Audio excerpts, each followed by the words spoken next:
Армысыздар, қазақ елі. Түркістан облысының әкімі болған Өмірзақ Шөкеевке сол өңірдің құрметті азаматы деген атақ беріп жатқан сәт әлеуметтік желіде видеосы тарап қызу талқыға түсіп жатыр. Жалпы Өмірзақ Шөкеевтің кім екендігін баршаңыз жақсы білесіздер. Түркістан облысының әкімі болды, Шымкент қаласының әкімі болды, одан бөлек экономика министрі болды, самұрық-қазынаны басқарды. Былай айтқанда көптеген осы шенеунік қызметтерін атқарып, билік басында жұмыс жасаған адам. Назарбаевқа өте жақын шенділердің бірі болғандығын айта кету керек. Көптеген саланы басқарды, бірақ сол салада бір белгілі бір кереметтей жетістікке жетті деп айта алмаймыз. Былай айтқанда тышпаған төбесі қалмаған. Әрбір саланың басын шалып, бірақ соңына дейін апармаған осындай бір жемқор деп елдің арасында кеңінен танылған адамдардың, шенеуніктердің бірі Назарбаевтың. Және соңғы рет осы Түркістан облысының әкімі қызметін атқарған сәтте оның қол астындағы Кентау қаласының әкімі парамен ұсталды, одан кейін алаяқтық бап деді, басқа деді, сөйтіп сотталған болатын.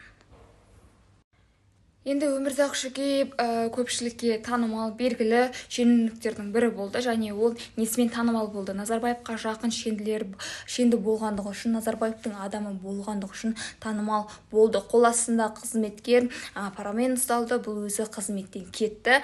Және Болат Назарбаев қайтыс болған кезде соның астында Назарбаевпен бірге жүргендігінде көрдік. Әлеуметтік желіде осы видеолары барлығы тарады. Өмірзақ Шөкеев осы сол сәтте бизнеспен айналысып жатырмын деп сұхбат берген болатын. Өзіңіз ойлап қараңызшы, өмір бақи мемлекеттік қызмет атқарған, шенді болған адам, бір жалақымен өмір сүрген адам қалайша бизнеспен айналысып бірден дамып байып кете алады? Өмірзақ Шөкеевтің барлық туыстарының өте бай екендігін қаншама журналистер, зерттеушілер әлеуметтік желіде жазды, ақпарат таратты.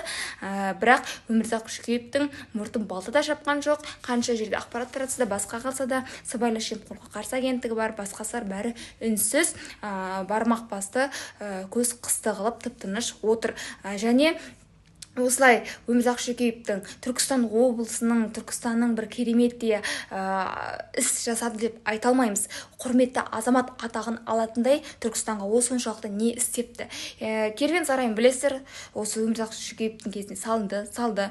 Бірақ салынғаннан кейін пайдалануға, былай елге кіруге рұқсат бергеннен кейін жел болған кезде қабырғаларының, басқаларының шипырлардың қалай ұшып жатқандығын әлеуметтік желіден көрдік.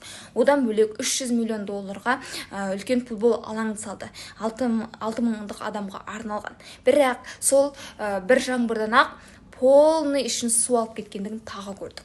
Осылай сапасыз құрылыс жүргізген, елдің дамуына емес, қайта жемқорлықпен өзінің жан қалтасын толтырып жатқан адамға осындай құрметті азаматын беру бір өңірдің ол артық секілді.